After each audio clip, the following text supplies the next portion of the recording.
Hello students, कैसे हैं आप। ठीक है, मैं प्रकाश पालीवाल आज लेकर आया हूं आपके लिए कुछ स्पेशल सीरीज। ठीक है, सीरीज बोल सकते हैं या लेक्चर्स बोल सकते हैं, लेकिन जो भी है आपकी रिक्वेस्ट के हिसाब से है। अच्छा लगा, आप लोगों ने रिस्पांस देना चालू किया यूट्यूब पे। ठीक है, और भी कई सारी चीजें अच्छी लग रही है। अपने फ्रेंड्स के बीच में शेयर भी किया कीजिए, ठीक है, ताकि उन्हें भी इंफॉर्मेशन मिल सके इससे रिलेटेड अच्छी। ठीक है, तो चलिए आगे बात करते हैं। ठीक है, काफी दिनों से एक बड़ी हलचल लगी हुई थी मेरे इनबॉक्स में कि काफी मैसेजेस आ रहे थे कि सर थोड़ा सा बताइए कि पढ़ें कैसे। ठीक है, किसी का डाउट ये था कि सिलेबस इतना बड़ा है, कवर कैसे होगा। तीसरा डाउट ये था कि मतलब बुक लिस्ट बता दीजिए, बुक लिस्ट कम से कम अच्छा रहे। तो ये सारे रिस्पांस देख के अच्छा लगा कि आप वीडियोस पसंद कर रहे हैं। ठीक है, और आप वीडियोस को ऊपर लाइक भी कर रहे हैं, उसे शेयर भी कर रहे हैं, और भी शेयर कीजिए, अच्छा लगता है। ठीक है, आप जितना अच्छा रिस्पांस देंगे मुझे भी उतना ही अच्छा लगेगा वीडियोस बनाने में। ठीक है, तो चलिए स्टार्ट करते हैं। सीजीपीएससी की बुक लिस्ट मैं थोड़ी देर बाद बताऊंगा, लेकिन सबसे पहले मैं डाउट्स क्लियर करता हूं जो काफी लोगों की है। देखिए, मैं मानता हूं कि सिलेबस बहुत बड़ा है। ठीक है, पढ़ने में भी दिक्कत होती है। ये देखिए, ये स्टूडेंट मेंटेलिटी है और ये कॉमन सी बात है। ठीक है, सभी को पढ़ने में दिक्कत होती है, मुझे भी पढ़ने में दिक्कत होती थी। ठीक है, अभी उतनी भी दिक्कत नहीं होती, लेकिन आज भी थोड़ी दिक्कत होती है, ये मैं ऑनेस्टली एक्सेप्ट करता हूं। ठीक है, लेकिन एक चीज है कि उसे कवर किया जा सकता है। सबसे पहले तो मैंने कहा था कि दृढ़ निश्चय रखिए, ठीक है, आपको पीएससी करना है। ये आप सबसे पहले अपनी मेंटेलिटी बना लीजिए, चाहे कोई भी सिचुएशन है, कैसी भी सिचुएशन है, मुझे पीएससी करना है, मुझे एसडीएम बनना है, मुझे डिप्टी कलेक्टर बनना है। ये आप अपने दिमाग में बैठा के रख लीजिए। ये पॉइंट और ये जुनून आपके दिमाग में होना चाहिए, पहला पॉइंट। ये सबसे पहले जरूरी है, बाकी सब चीजें तो बात की बात है। दूसरा जो सबसे इंपॉर्टेंट पॉइंट है, सिलेबस का प्रिंट निकालिए, हार्ड प्रिंट चिपकाइए अपने स्टडी टेबल के सामने, स्टडी रूम में चिपकाइए। ये दूसरा पॉइंट, ये याद रखिए, हर पॉइंट में बताते हुए चल रहा हूं। तीसरा जो सबसे इंपॉर्टेंट पॉइंट, पूरे सिलेबस को लाइन बाय लाइन रीड कीजिए। ठीक है, लाइन बाय लाइन रीड कीजिए, ये सबसे इंपॉर्टेंट पॉइंट है। पूरा सिलेबस रीड होना चाहिए, प्री का भी, मेंस का भी। ठीक, चौथा पॉइंट, प्री और मेंस की तैयारी एक साथ करनी है। याद रखना दोस्तों, हर जो भी सफल कैंडिडेट है, कभी आप उनके इंटरव्यू सुनिए, कभी मैंने ये तो मेरा खुद का भी एक्सपीरियंस है। प्री और मेंस की तैयारी अगर आप एक साथ करते हैं, आपको कोई समस्या नहीं होगी, मैं गारंटी देता हूं। ठीक है, कोई समस्या नहीं होगी। अगर आप प्री और मेंस अलग अलग पढ़ते हैं तो आपको समस्या होगी। हमारे छत्तीसगढ़ में ये सबसे बड़ी दुविधा है कि लोग प्री का कोचिंग अलग कर रहे हैं, मेंस का कोचिंग अलग कर रहे हैं। देखिए, कोचिंग जाइए, बहुत अच्छी चीज है। मैं तो ये भी कहता हूं कि बिना कोचिंग के, देखिए, अगर आप बिना कोचिंग के करते हैं तो किसी को शायद 2-3 साल लग जाए, और किसी को कोचिंग के साथ में 1 साल ही लग जाता है। कोचिंग में देखिए, आप जब इतना पढ़ चुके हैं तो कोचिंग के लिए थोड़ा ज्यादा मत सोचिए, कोचिंग भी जा सकते हैं। मैं कोचिंग की बात नहीं करो, कोचिंग तो बेस्ट भी होती है। ठीक है, पर बात ये समझिए कि अगर आप सेल्फ स्टडी करना चाहते हैं, आप कहीं पर हैं और सेल्फ स्टडी करना चाहते हैं, तो सेल्फ स्टडी भी बेस्ट है। दोनों अपने जगह सही है, पर रणनीति सही होनी चाहिए। समझ में, रणनीति सही होनी चाहिए। आपकी रणनीति सही है तो आप समझ लीजिए आप सफल है। प्री और मेंस की तैयारी एक अलग अलग मत कीजिए दोस्तों, मैं आपके सामने हाथ जोड़ता हूं। प्री और मेंस एक साथ पढ़ेंगे तो ही सिलेक्शन होगा, और ये मैं गारंटी दे सकता हूं। ठीक है, अब ध्यान से सुनिए, प्री और मेंस, अगर आपने मेंस का सिलेबस कवर कर लिया तो प्री ऑटोमेटिकली निकलेगा। हाँ, थोड़ा प्री के लिए एफर्ट लगाना पड़ेगा, वो मैं आपको बता दूंगा, लेकिन प्री और मेंस एक साथ ही हो सकता है। ठीक, अब ध्यान से समझिए, मेंस की तैयारी और प्री की तैयारी में एक साथ कैसे होगा। अगर आप सिलेबस पूरा पढ़ें, ठीक है, तो कई सारे लगभग समझ लीजिए आपका 85% जो सिलेबस है वो प्री कवर करता है। ठीक है, खाली 15% सिलेबस प्री में नहीं आता। ठीक है, अगर इसमें मैं सब्जेक्ट की बात करूं तो आपका कौन सा सब्जेक्ट हो गया, सोशियोलॉजी हो गया, समाजशास्त्र। फिलॉसफी भी नहीं बोल सकते, क्योंकि फिलॉसफी से रिलेटेड क्वेश्चन इस बार आए थे। जैसे मैं आपको एक एग्जांपल बताता हूं, 2019 जो पीएससी हुआ, ठीक है, उसमें क्या था, आपका एक क्वेश्चन था, व्यवहारिक वेदांत किससे रिलेटेड है। पर ये सोचिए, व्यवहारिक वेदांत आपके मेंस के सिलेबस में जाके देखिए, दर्शन शास्त्र में वहां पे लिखा हुआ है स्वामी विवेकानंद। तो अगर आपने सिलेबस भी पढ़ा होगा अच्छे से मेंस का, तो मैं आपको बोल रहा हूं कि प्री में आंसर आ जाएगा आपका। ठीक है, नवबौद्धवाद का सिद्धांत किससे संबंधित है, डॉक्टर भीमराव अंबेडकर से संबंधित है। जाके देखिए किसमें, मेंस के सिलेबस में, मेंस के नोट्स में देखिए, आपके पास है। क्वेश्चन पूरे कवर करता है मेंस का, अगर आप कवर कर ले। एक क्वेश्चन आया था आपका जैव विविधता से संबंधित, ठीक है, वो जैव विविधता का जो प्रीलिम्स में क्वेश्चन था, अगर आप मेंस का सिलेबस पढ़ लेते, अप्लाइड साइंस का, ठीक है, आपका मैथ्स और साइंस वाला जो सेक्शन अगर आप वहां पे पढ़ लिए होते, तो आपको मैं बता रहा हूं वहीं से गारंटेड कि आपका क्वेश्चन बन गया होता। इस चीज को समझिए, प्री और मेंस का सिलेबस एक ही है। आप गौर कीजिए, आप अपने पेपर को एनालिसिस कीजिए, समझ में आए। अगर आप पहली बार पढ़ रहे हैं तो पेपर देखिए, आपको अपने आप समझ में आएगा कि अगर आप पेपर को देख रहे हैं और आप मेंस का सिलेबस देख रहे हो तो आप देखोगे अरे यार ये तो वहीं से क्वेश्चन उठाया हुआ है। मेरी बात मानिए, प्री और मेंस अलग अलग नहीं है, प्री और मेंस एक साथ है और आप वहीं से सिलेक्शन ले सकते हैं। ठीक, अब प्री और मेंस के सिलेबस की तैयारी देखिए। आप सबसे पहले क्या कीजिए, आप जब तैयारी चालू कर रहे हैं, अभी जो मैं जिस समय में वीडियो बना रहा हूं इस समय पे चल रहा है आपका मई, ठीक है, तो मई चल रहा है, मई, ठीक है, जून, ठीक है, जुलाई, अगस्त, ठीक है, और सितंबर, ठीक है। तो ये 1 2 3 4 5 महीने हैं आपके पास में। वो सिलेबस कवर कीजिए जो आपका प्री में नहीं है, जैसे सोशियोलॉजी हो गया। अब देखिए प्री और मेंस में सिलेबस में क्या अंतर है और कौन सा सेक्शन कहां नहीं आ रहा है। आप इस दौरान में मेंस की तैयारी कीजिए, टोटल मेंस की तैयारी कीजिए, अक्टूबर से लेकर फरवरी तक। यहां तक आपकी तैयारी प्री के हिसाब से होनी चाहिए। किसके हिसाब से होनी चाहिए? प्री के हिसाब से।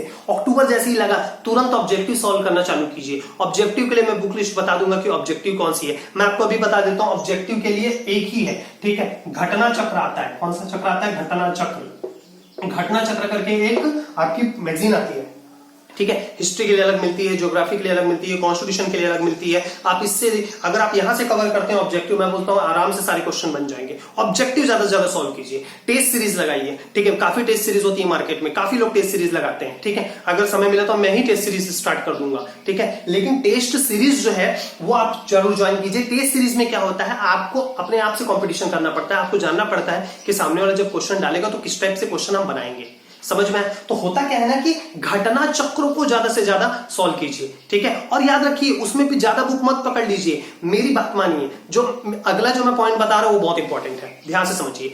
एक बुक को बार बार पढ़िए, बार बार पढ़िए, ठीक।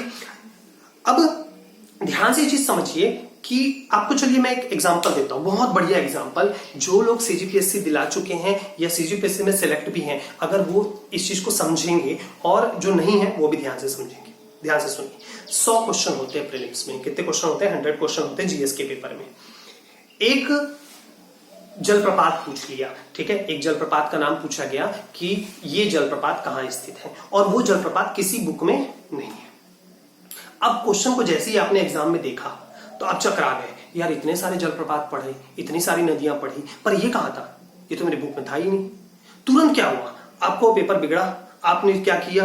अगले साल के लिए सारे जलप्रपात छान लिए, सारी नदियां छान ली, सारे पहाड़ छान लिए। हर बार एक पैटर्न है कि नया एक पहाड़ पूछता है, लोग पहाड़ ढूंढने निकल जाते हैं। अरे भैया आप ब्रियर गिल्स नहीं है मैन वर्सेस वाइल्ड के, जो आप पहाड़ ढूंढने निकल जाए, जलप्रपात ढूंढने निकल जाए। नहीं, आपके पास जितने जलप्रपात है ना बुक में, आप उतना ही पढ़िए, समझ में आए। ये चीज आपको समझनी है। मैं प्रूफ कर सकता हूं, मैं ऐसे ही नहीं बोल रहा हूं, मैं प्रूफ कर सकता हूं। ध्यान से समझिए, मैं आपको एक साधारण शब्द में बता रहा हूं, ठीक है। 100 क्वेश्चन होते हैं दोस्तों, 100, ठीक है। आप गौर कीजिए, आप उठाइए 5 साल का पेपर, उसमें टोटल ऐसे क्वेश्चन जो नए होते हैं, जो आपकी बुक से नहीं होते, वो कितने होते हैं? 12, 10, ठीक है, 15, इससे ऊपर नहीं होते। और मैं आपको बता रहा हूं इसमें से भी कुछ आप बना ही लोगे, समझ में आ रहा है। तो ये जो क्वेश्चन होते हैं, अगर आप इनको हटा भी दो तो भी आपके पास एक अप्रोक्स बचता है 85। मैं गारंटी दे सकता हूं 85। अगर आप अपनी बुक और अपने नोट्स पे भरोसा देते हैं और एक ही बुक्स को बार बार पढ़ते हैं तो इस 85 में आप 65 अटेम्प्ट कर सकते हैं। और ये 65 में तो जनरल वालों का भी हो जाता है दोस्तों। आप ये चीज समझ नहीं पा रहे हैं। ये 10-12 के चक्कर में और इनको ढूंढने के चक्कर में आप अपना समय बर्बाद करते हैं, और 90% स्टूडेंट आज यही कर रहे हैं। और ये चीज आपको समझनी है, 90% स्टूडेंट यही कर रहे हैं। और 10% जो नहीं कर रहे हैं वो क्या कर रहे हैं? 10% स्टूडेंट अपने ही नोट्स को बार बार रिवाइज कर रहे हैं, एक बार नहीं 10 बार रिवाइज कर रहे हैं। और ये चीज समझनी है आपको एक नोट्स को ही 10 बार रिवाइज करना है। ठीक है, मुझे 15 वाटरफॉल पता है, लेकिन पता 15 वाटरफॉल ही है, और इस 15 वाटरफॉल के बारे में मैं अच्छे से बता सकता हूं।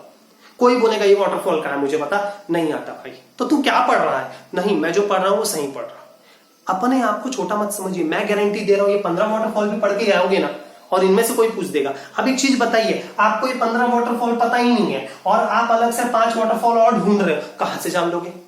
यही चीज सभी में कर रहे हैं। इतिहास में कोई पन्ना मिल गया, इतिहास का कुछ क्वेश्चन मिल गया, उसके पीछे दौड़ रहे हैं।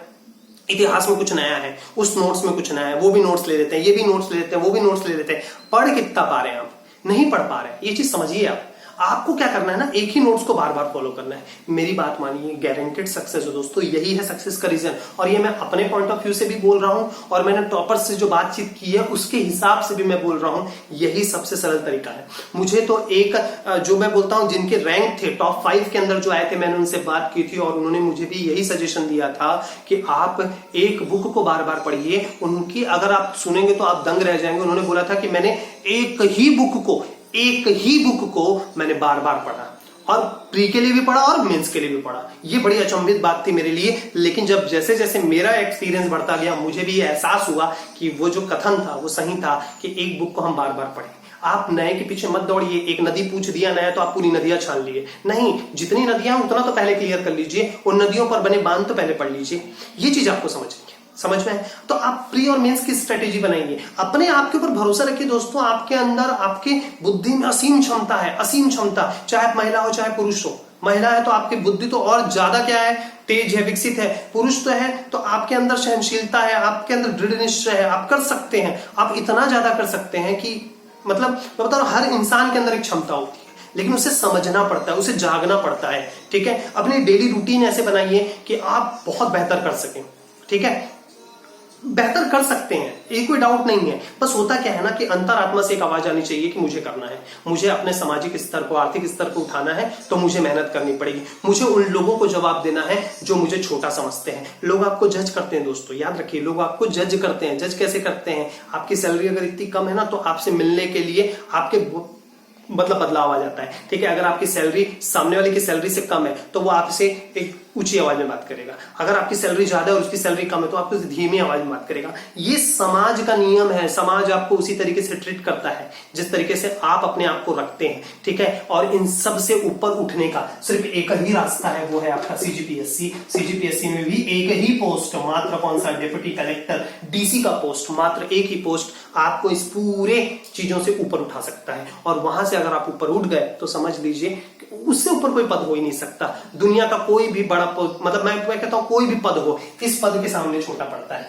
पद मतलब मैं आईएएस की बात नहीं कर रहा हूं, लेकिन कोई भी व्यक्ति जो कितना भी कमा रहा हो, लेकिन एक गवर्नमेंट जॉब आपकी और आपके आने वाली जनरेशन की पूरी लाइफ चेंज कर देता है। तो पॉइंट याद रखिएगा। ठीक है, अब एक चीज याद रखिए, पढ़ें कैसे। ठीक है, कई लोगों का डाउट था कि पढ़े कैसे, याद नहीं होता। ठीक है, तो याद नहीं होना, देखिए एक स्टूडेंट, मैं तो हमेशा एक चीज कहता हूं, आप भले उसे गलत समझेंगे, लेकिन मेरा मानना यह है कि एक स्टूडेंट, अगर एक किसान कह दे कि मुझसे खेती नहीं होती, मैं खेती नहीं कर सकता, तो कैसे जिएगा? तो वैसे ही एक स्टूडेंट नहीं बोल सकता कि मुझे याद नहीं होता। ये पाप है कि स्टूडेंट के लिए बोलना। याद रखिए, स्टूडेंट है आप कैसे बोल सकते हैं? वही तो आपका प्रोफेशन है, आप कैसे बोल सकते हैं कि मुझे याद नहीं होता? ठीक है, एक किसान नहीं बोल सकता कि उससे खेती नहीं होगी, एक मजदूर नहीं बोलता कि मुझसे मजदूरी नहीं होगी। ठीक है, एक दुकानदार बोलेगा मैं तो दुकानदारी नहीं कर सकता, तो फिर खाएगा कैसे? तो वैसे एक स्टूडेंट नहीं बोल सकता कि उसे याद नहीं होता। हाँ, याद करने में दिक्कत होती है, ये बोल सकते हैं, पर याद नहीं करूंगा या याद नहीं होता, ये बोलना थोड़ा गलत हो जाता है। तो ध्यान से समझिए, याद कैसे करें मैं आपको बताता हूं। ठीक है, रामबाण इलाज है सबसे बेहतरीन। सबसे पहले आप काम कीजिए, एक पूरी थ्योरी को पढ़िए। ठीक है, थ्योरी जैसे आप पढ़ते हैं, ठीक है, थ्योरी पढ़ने के बाद या प्रैक्टिकल पढ़ने के बाद, हर चीज के लिए याद रखिए प्रैक्टिस चाहिए। क्या चाहिए? प्रैक्टिस। मैं आपको रटने नहीं बोल रहा हूं, मैं आपको समझ के पढ़ने बोल रहा हूं। याद रखिए, समझ के पढ़ने और रटने में अंतर होता है। समझ के अगर आप कोई चीज को पढ़ेंगे तो याद होगा। ठीक है, सबसे पहले आप एक काम कीजिए, उस पूरे पेज को 3 से 4 सेक्शन में डिवाइड कीजिए और 3 से 4 सेक्शन को बार बार दोहराइए, मन में दोहराइए। वो रटना नहीं है, आप समझ के पढ़ना तब, क्योंकि अगर आप रटेंगे और 4 लाइन को अगर आपने रट लिया, एक पेज को 3 या 4 सेक्शन में डिवाइड कर लीजिए और उसे बार बार मन में दोहराइए। दोहराने के बाद उसे लिखिए और लिखने के बाद में उसे पढ़िए। ठीक है, पढ़ना, फिर बार बार उससे रिलेटेड क्वेश्चन बनाना। जैसे मान के चलिए आपने अकबर या मुगल साम्राज्य के बारे में पढ़ा, अब मुगल साम्राज्य के बारे में जैसे आपने पूरा टोटल पढ़ लिया, तो अब प्रीवियस ईयर के क्वेश्चंस जो मेंस में आए हुए हैं, ठीक है, जो मुगल एम्पायर से रिलेटेड आए उसको निकालिए। ठीक है, ज्योग्राफी को पढ़ रहे हैं तो ज्योग्राफी को पूरा पढ़ने के बाद में उससे रिलेटेड जो जो क्वेश्चंस आए हुए हैं उसको निकालिए। अपने पास में एक आपका सिलेबस होना चाहिए, दूसरा प्रीवियस ईयर के क्वेश्चंस पेपर होने चाहिए। प्रीवियस ईयर के क्वेश्चन पेपर उठाइए और देखिए कौन सा क्वेश्चन आया हुआ है और वो बुक के किस सेक्शन में है, तो बुक से वहां से उठाइए, उसको पढ़िए और लिखने की प्रैक्टिस कीजिए। याद रखिए जो सबसे बड़ी समस्या है, हम पेन भूल गए दोस्तों, पेन भूल गए। स्कूल टाइम में हमें बहुत सिखाया जाता था, जो हमारी बुक में उसी को लिख के लाने बोलते थे। सोचो क्यों बोलते थे? इसलिए बोलते थे क्योंकि हमें लिखने की आदत नहीं है। हमने जब से हमारा कॉलेज स्टार्ट हुआ तो हम क्या कर रहे हैं, फोटोकॉपी कराते हैं और जाके पढ़ना स्टार्ट कर देते हैं। ऐसा नहीं होता दोस्तों। क्या होता है ना, हमें लिखने की आदत होनी चाहिए। क्या होनी चाहिए? लिखने की आदत होनी चाहिए। वो आदत बनाइए आप लोग लिखने की। समझ में आ रहा है? लिखने की आदत वापस आ गई तो समझ लीजिए आप लोग सफल हो गए। चलिए आगे बढ़ते हैं। अब हम लोग बढ़ते हैं बुक लिस्ट की ओर। बुक लिस्ट बहुत इंपॉर्टेंट है, ठीक है, आप इसे ध्यान रखिएगा। सबसे पहले हम बात करते हैं आपका पेपर नंबर 1 की, ठीक है। तो पेपर नंबर 1 के लिए, ठीक, पेपर नंबर 1 के लिए, पेपर नंबर 1 में आपका लैंग्वेज इसमें आता है हिंदी। क्या आता है? हिंदी। हिंदी के लिए आपके लिए सबसे बेस्ट बुक है वासुदेव नंदन प्रसाद, ठीक है। कौन सी बुक है? वासुदेव, ठीक है, नंदन प्रसाद की ये बुक है। आप इसे ध्यान रखिएगा, ठीक है। आप इसे परचेस कर सकते हैं, वासुदेव नंदन प्रसाद, ठीक है। या अगर आप ये बुक नहीं लेते हैं तो आपके लिए जो दूसरी बुक है वो है हिंदी भाषा टुटेजा ट्यूटोरियल्स की।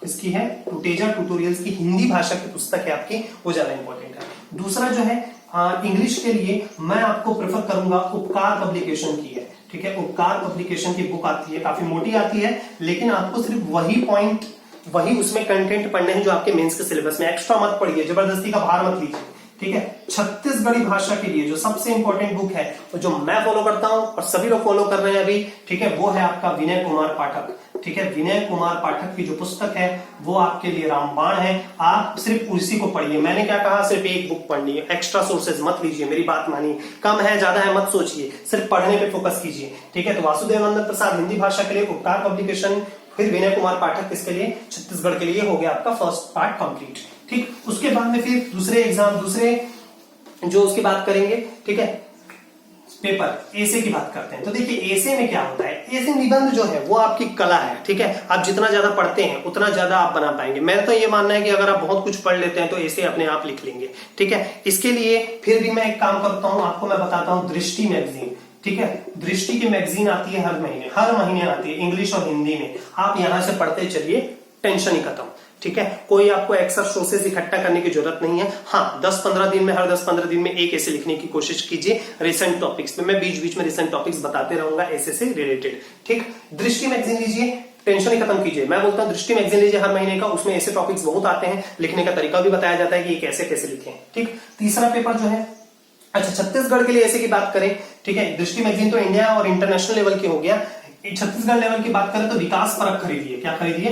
विकास परख। विकास परख हर महीने की एक मैगजीन आती है, उसमें भी आपके मेंस के लिए लिखने के लिए टॉपिक मिलेंगे आपको, ठीक है। मेंस के ऊपर कैसे लिखना है, मेंस को कैसे वो करना है, सॉरी मेंस में एसे कैसे लिखना है, वो आपका मैं अलग से टॉपिक बनाऊंगा, मतलब अलग से बताऊंगा कि एसे कैसे लिखा जाता है। बाकी विकास परख छत्तीसगढ़ के लिए है और दृष्टि मैगजीन इंडिया और इंटरनेशनल एसे के लिए। फिर तीसरा नंबर का पेपर आता है आपका हिस्ट्री का, ठीक है। तो इंडियन हिस्ट्री हो गया, उसमें छत्तीसगढ़ हिस्ट्री हो गया है, और उसके अलावा संविधान लोक प्रशासन। तो सबसे पहले बात करते हैं इंडियन हिस्ट्री के लिए। इंडियन हिस्ट्री के लिए सबसे अच्छी बुक है मेरे हिसाब से, ठीक है, दिल्ली आईएएस ने एक बुक निकाली है, ठीक है। दिल्ली आईएएस की बुक है, लेकिन दिल्ली आईएएस जो बुक है उसमें आप कोशिश कीजिए कि पुराना वाला जो है उसमें आप इकट्ठा कीजिए। उसमें पूरा सिलेबस वाइज दिया है, और अभी भी जो प्रिंटेड नोट्स आते हैं दिल्ली आईएएस के, आप उसे फॉलो कर सकते हैं। दिल्ली आईएएस के जो नोट्स हैं उसमें आप ध्यान से देखेंगे तो आपको काफी कुछ अच्छा देखने को मिलेगा। अगर आप अलग अलग पढ़ना चाहते हैं और ज्यादा अच्छा पढ़ना चाहते हैं तो मॉडर्न इंडिया के लिए स्पेक्ट्रम ले सकते हैं। क्या लेंगे?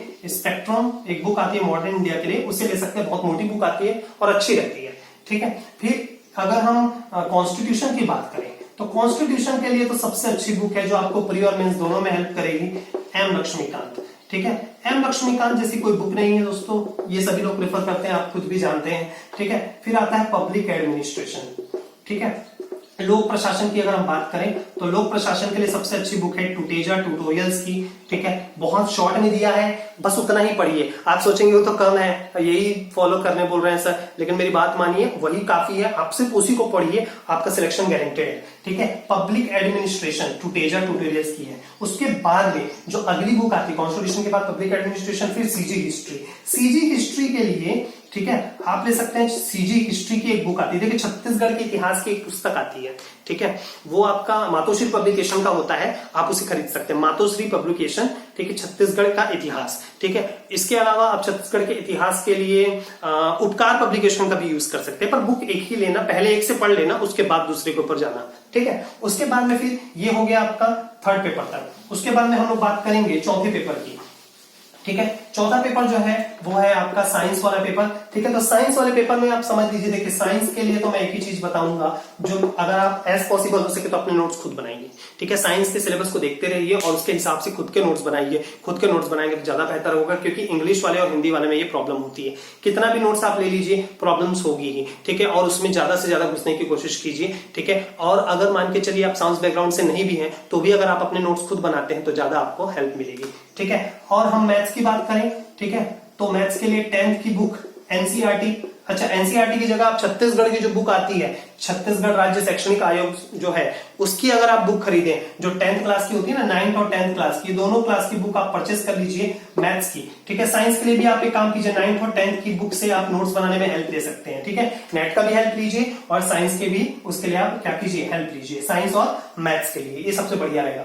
उसके बाद में फिर रीजनिंग के लिए, ठीक है, मैथ्स और रीजनिंग में तो एक ही पार्ट में है। ठीक है, तो रीजनिंग के लिए आपकी सबसे अच्छी बुक है दीपक कुमार, किसकी बुक है, दीपक कुमार की ये जो बुक है, ठीक है, जिसका आता है verbal and non verbal reasoning की जो बुक आती है, वो बहुत अच्छी है आपकी रीजनिंग के लिए। उसके बाद में आता है अप्लाइड साइंस, क्या आता है, अप्लाइड साइंस।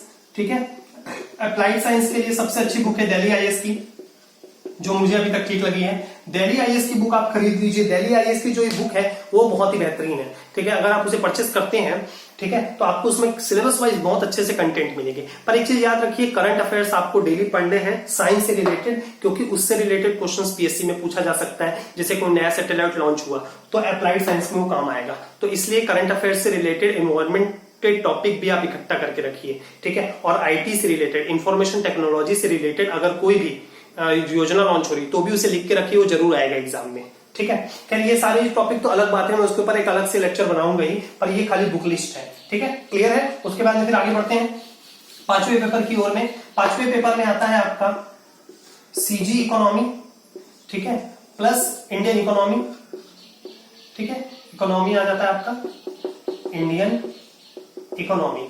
ठीक है, इंडियन इकोनॉमी जो है, सीजी इकोनॉमी और इंडियन इकोनॉमी ये दोनों एक साथ हैं। आप इसके लिए सीजी इकोनॉमी के लिए तो आपका सीजी इकोनॉमिकल सर्वे, इकोनॉमिकल सर्वे ये एक पीडीएफ है, आपको डाउनलोड करना पड़ेगा।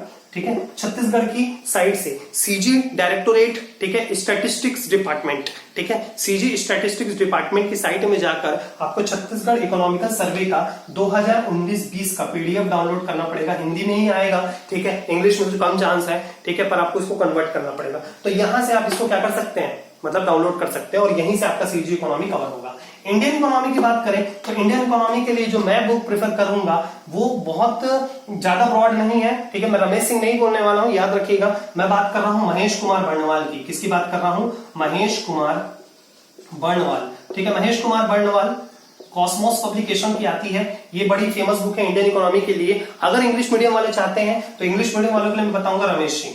ठीक है, रमेश सिंह, ठीक है, ये इंडियन इकोनॉमी के लिए अच्छी बुक है, और हिंदी वालों के लिए महेश कुमार बर्णवाल की बुक अच्छी रहेगी, क्योंकि रमेश सिंह हिंदी में भी आती है, लेकिन महेश कुमार बर्णवाल वाला जो टॉपिक है वो ज्यादा मेंस को कवर करेगा हिंदी में।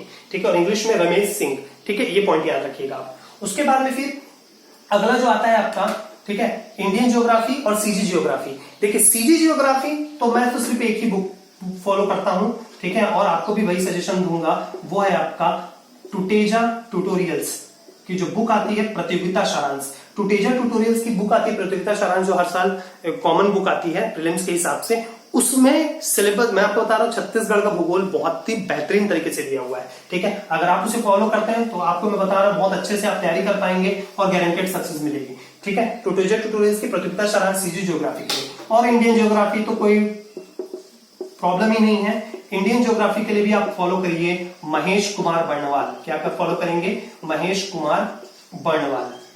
बर्णवाल जो है ये वाला, ये भी कॉस्मोस पब्लिकेशन, वही इंडियन इकोनॉमिक्स वाला और इंडियन ज्योग्राफी वाला। इंडियन ज्योग्राफी के लिए भी महेश कुमार बर्णवाल, और सीजी ज्योग्राफी के लिए भी टुटेजा ट्यूटोरियल्स का। ओके, क्लियर है। उसके बाद में फिर हम लोग बात करेंगे आगे 6 नंबर पेपर की।